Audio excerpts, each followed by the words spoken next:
ஓம் ஸ்ரீ குருப்யோ நமக. சுவாமி சிவானந்தரின் சுயசரிதை. ஸ்ரீ சுவாமி சிவானந்தா. அத்தியாயம் 12. ஆத்மீக அனுபவங்கள். வாழ்க்கையின் உதயம். நான் சிற்றின்பமாகிய மாயா வாழ்க்கையில் சலிப்படைந்தேன். இந்த சிறையாகிய உடம்பின் மேல் நான் முற்றிலும் வெறுப்படைந்தேன். எனக்கு மகாத்மாக்களுடன் சத்சங்கம் கிடைத்தது. அவர்களுடைய அமிர்தோபதேசங்களை கிரகித்தேன். நான் வெறுப்பாகிய பயங்கர காட்டை கடந்தேன். நான் நல்லது கெட்டதால் ஆகிய உலகத்தை விட்டு வெகு தூரத்திற்கு அப்பால் அலைந்து தெரிந்தேன். நான் பிரமிக்கத்தக்க மௌனத்தின் எல்லை பிரதேசத்திற்கு வந்தேன். உள்ளே இருக்கும் ஆத்மாவின் மகிமையை கைப்பற்றினேன். இப்பொழுது என்னுடைய துயரம் அனைத்தும் முடிந்து விட்டன. என்னுடைய உள்ளம் இப்பொழுது ஆனந்தத்தால் தழும்பிக் கொண்டிருக்கிறது. அமைதி என்னுடைய ஆத்மாவுக்குள் நுழைந்து விட்டது. நான் திடீரென்று என்னுடைய வாழ்க்கையிலிருந்து வெளியே தூக்கி எறியப்பட்டேன். புது வாழ்வு ஒன்று மலர்ந்தது. நான் உண்மையாகிய அந்தரங்க உலகத்தை அனுபவித்தேன். காண முடியாதது என்னுடைய ஆத்மாவையும் உள்ளத்தையும் நிரப்பியது. நான் வர்ணனைக்கு அப்பாற்பட்ட ஒரு மகா ஜோதி வெள்ளத்தில் மூழ்கினேன்.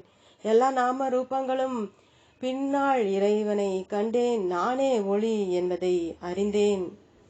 பூர்வாங்க ஆத்மீக அனுபவங்கள். மேலும் மேலும் நிச்சய அடக்கமும் பகுத்தறிவும், மேலும் மேலும் விடுதலை, வேட்கை, அமைதி, உற்சாகம், திருப்தி, பயமற்ற தன்மை, கலங்காத உள்ளத்தின் நிலை, கண்களிலே ஒளி, உடலிலே சுகந்தம், கவர்ச்சிகரமான நிறம், இனிமையான சக்தி பொருந்திய குரல், பிரமிக்கத்தக்க ஆரோக்கியம், சக்தி, வீரியம், பலம், நோய், சோம்பேறித்தனம், சோர்வு ஆகியவற்றிலிருந்து விடுதலை, உடலின் மென்மை, கனமற்ற தன்மை, உள்ளத்தின் சுறுசுறுப்பு, சக்தி பொருந்திய ஜடாராக்னி அல்லது ஜீரண அக்னி, நீண்ட நேரம் உட்கார்ந்து தியானம் செய்ய ஆவல், உலகாயத பேச்சுக்களிலும் உலகாயத்தாருடைய சேர்க்கையிலும் வெறுப்பு, இறைவனுடைய பிரசன்னத்தை எங்கும் உணர்தல், எல்லா ஜந்துக்களிடமும் அன்பு, எல்லா உருவங்களும் இறைவன் உருவமே என்று உணர்தல், இந்த உலகம் இறைவனே என்று உணர்தல், எந்த உயிர்களிடமும் கருணை அல்லது வெறுப்பின்மை, நிந்தனை செய்பவர்கள் அவமானப்படுத்துகிறவர்களிடம் கூட வெறுப்பின்மை, அவமானத்தையும் இன்னல்களையும் தாங்கிக் கொள்ளும் மனோத்திடம், ஆபத்துகளையும் விபத்துகளையும் எதிர்நோக்கல் மனோபலம் ஆகியவைகள் பூர்வாங்க ஆத்மீக அனுபவங்களில் சில. இவைகள் ஒருவன் ஆத்மீக வழியில் முன்னுக்கு செல்கிறான் என்பதை குறிக்கின்றன. தியானத்தின் போது வெள்ளை மற்றும் பல்வேறு வர்ண ஒளி பந்துகள், சூரிய நட்சத்திரங்கள், திவ்ய கந்தம், திவ்ய ருசி, கனவில் இறைவனுடைய காட்சி, அசாதாரண அமானுஷ்ய அனுபவங்கள், மனித உருவத்தில் இறைவனுடைய காட்சி, சில வேளைகளில் அந்தன வடிவில், கிழவன், குஷ்டரோகி அல்லது கந்தை உடையிலே எளிமகன் ரூபத்திலும் காட்சி, இறைவனிடம் அளவலாவுதல் ஆகியவைகள் பூர்வாங்க ஆத்மீக அனுபவங்கள். பிறகு அர்ஜுனன் அனுபவித்த இறையுணர்வு அல்லது சவிகல்ப சமாதி வருகிறது. நாளடைவில் சாதகன் நிர்விகல்ப சமாதியில் நுழைகின்றான். அதில் பார்ப்பவனோ பார்க்கப்படுபவனோ கிடையாது. அதில் ஒருவன் எதையும் பார்ப்பதில்லை, எதையும் கேட்பதில்லை. அவன் முடிவற்றதோடு ஒன்றாகி விடுகின்றான். நான் வாழ்க்கை பந்தயத்தை வென்றுவிட்டேன். இறைவன், சத்குரு ஆகியோருடைய கருணையின் மூலம் நான் பற்றற்று விடுதலுடன் இருக்கிறேன். எல்லா சந்தேகங்களும் பிரம்மைகளும் மறைந்து விட்டன. நான் விடுதலையுடன் இருப்பதோடு எப்போதும் பேரானந்தமுடன் இருக்கின்றேன். நான் பயத்திலிருந்து விடுபட்டு இருக்கிறேன். ஏனெனில் நான் எந்த இரண்டில்லாத நிலையில் நிலைத்திருப்பதால். பயம் இருமையால் துவிதம் ஏற்படுகிறது. நான் பிரம்ம வெறியுண்டவன். நான் பூரணத்துவத்தையும் விடுதலையையும் அடைந்துவிட்டேன். நான் தூய இறையுணர்விலே இருக்கிறேன். நான் வாழ்க்கை பந்தயத்தை வெற்றி கொண்டு விட்டேன். நான் வென்றுவிட்டேன், நான் வென்றுவிட்டேன், நான் வென்றுவிட்டேன். அவனிடம் நான் என்னுடைய சகலத்தையும் காண்கிறேன். கடைசியாக அவனுடைய அருள் என் மீது இறங்கியது. நான் அவனை விடாமல் உற்று நோக்கினேன். நான் அந்த பிரமிக்கத்தக்க கடவுட்காட்சியிலே ஐக்கியப்பட்டேன். அந்த கருணை என்னுடைய இதய கோப்பையை நிரப்பியது. அந்த ஆனந்த பரவசமாக்குகிற பிரமிப்பு என்னிடம் வரம்பு மீறி போய்விட்டது. அவனுடைய இச்சா சக்தியிலே என்னுடைய அமைதி இருக்கிறது. அவனுடைய திருநாமம் ஒரு இளைப்பாறும் சொர்க்கம். அவனிடம் என்னுடைய சகலத்தையும் கண்டேன். எல்லா ஞானமும் அவனுடைய மார்பகத்திலே பூட்டி வைக்கப்பட்டுள்ளன. சகல சிருஷ்டியும் அவனிடம் மேலே கிளம்பி கீழே விழுகின்றன. தோன்றுவன எல்லாவற்றிற்கும் மேலான தேக்கம். எல்லா உலகங்களுக்கும் அவனே மூலாதாரம். அவன்தான் புனித ஒன்று, ஞான பரிபூரணன், உலகிற்கு காரணகர்த்தா, விடுதலை வழங்குவோன். பேரானந்த சாகரத்திலே ஓ மகாதேவா, ஓ கேசவா, என்னுடைய கருணை வாளினால் நான் என்னுடைய தலைகள் அனைத்தை வறுத்தறிந்து விட்டேன். நான் விடுதலையுடன் இருக்கிறேன். நான் பேரானந்தம் நிரம்ப பெற்றிருக்கிறேன். எல்லா ஆசைகளும் மறைந்துவிட்டன. இப்பொழுது நான் எதையும் விரும்பவில்லை. உன்னுடைய ஆசீர்வதிக்கப்பட்ட பாத கமலங்களை தவிர நான் என்னுடைய எண்ணங்கள் அனைத்தையும் தொலைத்து விட்டேன். உன்னிடம், ஓ நாராயணா, எனக்கு நின் பிரமிக்கத்தக்க காட்சி கிடைத்தது. நான் பரவசத்திலே அழுந்தினேன். நான் உடனே மாற்றப்பட்டேன். நான் மூழ்கடிக்கப்பட்டேன். தெய்வீக உணர்விலே பேரானந்த சாகரத்திலே வரவேண்டும் வரவேண்டும் என் தேவா. அழியாத ஆத்மா நான். சாசுவதமான முடிவற்ற தத்துவம் ஒன்று மட்டுமே இருக்கிறது. ஜீவன் இந்த தத்துவத்திற்கு அனன்யமானது. வழி உண்மை அல்லாதது. இது இருக்க முடியாது. பேரானந்தம் உண்மையானது. இது அழிவற்றது. மனம் உண்மை அல்லாதது. இது இருக்க முடியாது. ஆத்மா உண்மையானது. இது சாக முடியாது. ஆத்ம ஞானத்தின் மூலம் விடுதலை கிடைக்கிறது. விடுதலை என்பது பூரணத்துவம், சாசுவதம், பேரானந்தம். விடுதலை என்பது ஆத்மாவை நேரடியாக உணர்தல். விடுதலை என்பது பிறப்பு இறப்புகளிலிருந்து விடுபடுவது. நான் மனமும் அல்ல, உடலும் அல்ல. அகில உலகமும் எனது உடல், அகில உலகமும் எனது இல்லம். ஒன்றும் நிலைத்திருக்கவில்லை, ஒன்றும் எனக்கு சொந்தமில்லை. அழியாத ஆத்மா நான். பேச்சற்ற மண்டலம், பூரணமான நாமமற்ற ரூபமற்ற சூனியத்தில், எல்லையற்ற பேரானந்த பெருவிரிவில், விஷயமற்ற மனமற்ற பிராந்தியத்தில், காலமற்ற வெளியற்ற எண்ணமற்ற வெளியாகிய சாம்ராஜ்யத்தில், இனிமையான இசையாகிய உன்னதமான இல்லத்தில் நான் மேலான மகா ஜோதியுடன் ஐக்கியமானேன். நாம் ஒன்று அல்லது இரண்டு என்கின்ற எண்ணம் மறைந்தது. நான் பிறப்பாகிய கடலை சாஸ்வதமாக கடந்து விட்டேன். இவையெல்லாம் இறைவனுடைய கருணையாலேயே. அவன் பிருந்தாவனத்திலே தாளக்கட்டுள்ள ஒளியுடன் ஆடியவன்.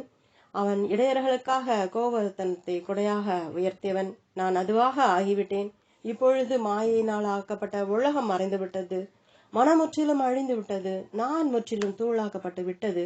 நீர் புகா அறைகள் உடைத்தறியப்பட்டு விட்டன. நாம ரூபங்கள் மறைந்து விட்டன. எல்லா பாகுபாடுகளும் வேறுபாடுகளும் உருகிவிட்டன. பழைய ஜீவத்தன்மை முற்றிலும் பொசுக்கப்பட்டு விட்டது. உண்மை ஞானம் பேரானந்தமாகிய வெள்ளம் எங்கு பார்த்தாலும் ஏராளமாக புகுந்து விட்டது. பிரம்மன் மட்டுமே எங்கு பார்த்தாலும் பிரகாசிக்கிறான். ஒரு ஸ்வஜாதியானது ஒரே இனத்தை சார்ந்த ஆனந்த ரசம் எங்கனும் ஊடுருவி இருக்கிறது. நான் அதுவாக ஆகிவிட்டேன். நான் அதுவாக ஆகிவிட்டேன். சிவோகம் சிவோகம் சிவோகம். மாபெரும் பூமானுபவம். நான் மாபெரும் முடிவற்ற ஆனந்தத்தில் கலந்தேன். நான் அழியாத பேரானந்த சாகரத்தில் நீந்தினேன். நான் எல்லையற்ற அமைதி கடலிலே மிதந்தேன். நான் உருகியது. எண்ணங்கள் தனிந்தன. விவேகம் வேலை செய்வதை நிறுத்தியது. இந்திரியங்கள் கிரகிக்கப்பட்டன. நான் உலகிற்கு விழிக்காத நிலையில் இருந்தேன். நான் என்னையே எங்கும் கண்டேன். இது ஒருமைப்பட்ட அனுபவம். அங்கே உள்ளும் இல்லை, புறமும் இல்லை. அங்கே இதுவும் இல்லை, அதுவும் இல்லை. அங்கே அவனோ நீயோ அல்லது நானோ அல்லது அவளோ இல்லை. அங்கே நேரமும் இல்லை, வெளியும் இல்லை. அங்கே கர்த்தாவும் இல்லை, கர்மாவும் இல்லை. அங்கு அறிபவனோ அறியப்படுவதோ அல்லது காட்சியோ இல்லை. எப்படி ஒருவன் இந்த மானசீகமான அனுபவத்தை வர்ணிப்பது? மொழி முடிவுடையது, வார்த்தைகள் சக்தியற்றவை. இதை நீங்களே உணர்ந்து விடுதலை அடையுங்கள். அறிவு கெட்டாத அனுபவம். பிரம்மன் அல்லது சாசுவதம், தேன், பழக்கூட்டு, கற்கண்டு, ரசகுல்லா அல்லது லட்டு ஆகியவற்றை விட இனிமையானது. நான் பிரம்மனை மாற்ற முடியாததை தியானித்தேன். நான் முடிவை கடந்து செல்லும் நிலையை அடைந்தேன். உண்மை ஒளி என்னிடம் பிரகாசித்தது. அவித்தை அல்லது அறியாமை முற்றிலும் மறைந்தது. கதவுகள் முற்றிலும் மூடப்பட்டன. இந்திரியங்கள் பின்னுக்கு இழுக்கப்பட்டன. மூச்சும் உள்ளமும் அவைகளின் வழியிலே கலந்தன. நான் மேலான ஒளியோடு ஒன்றாக ஆகிறேன். பேச்சை கடந்த ஒரு திகைப்பான அறிவு கெட்டாத அனுபவமே.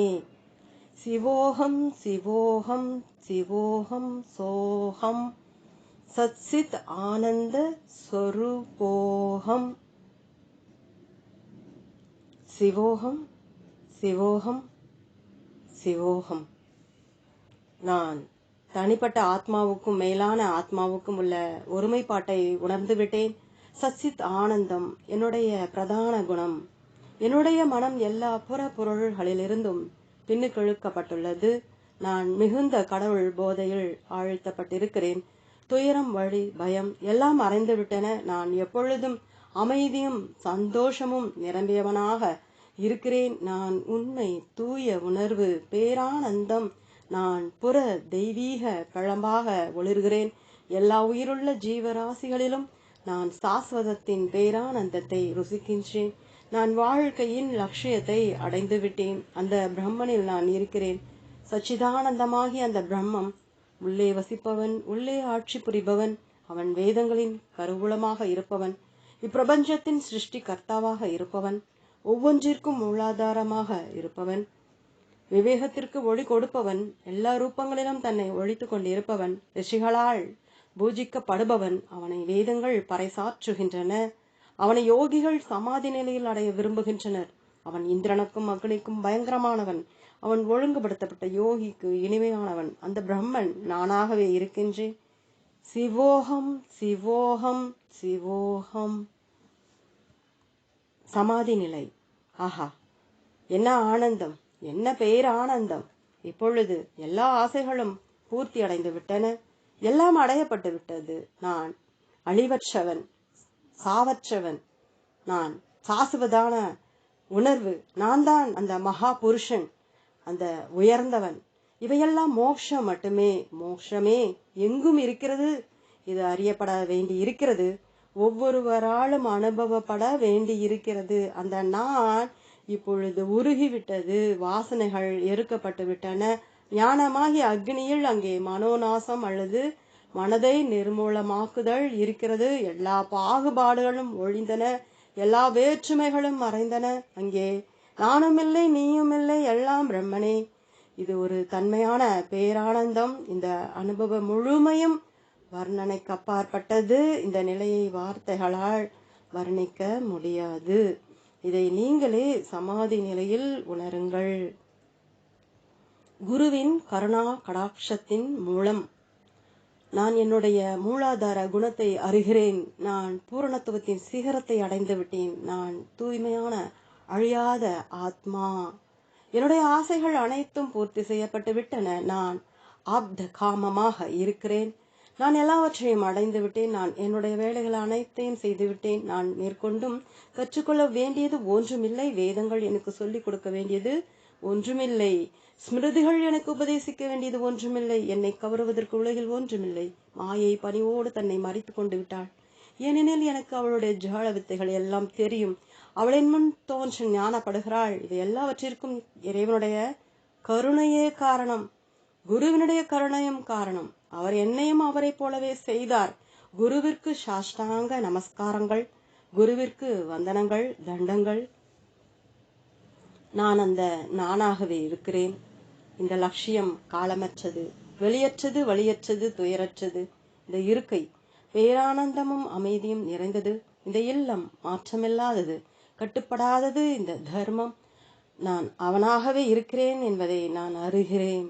எனக்கு உடலோ உள்ளமோ இந்திரியங்களோ கிடையா. எனக்கு மாற்றமோ வளர்ச்சியோ சாவோ கிடையாது. நான் அழிவற்றவன், எங்கும் நிறைந்த பிரம்மன். நற்குணமோ அல்லது பாவமோ என்னை தீண்ட முடியாது. இன்பமோ அல்லது துன்பமோ என்னை பாதிக்க முடியாது. விருப்போ அல்லது வெறுப்போ என்னை கெடுக்க முடியாது. நான் பூரணத்துவமான இருப்பு, பூரண ஞானம், பேரானந்த ஞானம். எனக்கு நண்பர்களோ விரோதிகளோ கிடையாது. எனக்கு பெற்றோரோ உற்றோரோ கிடையாது. எனக்கு வீடோ நாடோ கிடையாது. நான் அந்த நானாக இருக்கிறேன். நான் அந்த நானாக இருக்கிறேன். நான் ஒருபோதும் பிறக்கவில்லை. நான் ஒருபோதும் இறப்பதும் இல்லை. நான் எப்பொழுதும் இருக்கிறேன். நான் எங்கும் இருக்கின்றேன். எனக்கு சாவை பற்றிய பயமோ பொது ஜனங்களின் கண்டன பயமோ கிடையாது. நான் சிவம், பேரானந்தமும் ஞானமும் நிறைய பெற்றவன். சித்தானந்த ரூபக் சிவோகம் சிவோகம். சுவாமி சிவானந்தரின் சுயசரிதை முற்றும். ஓம்.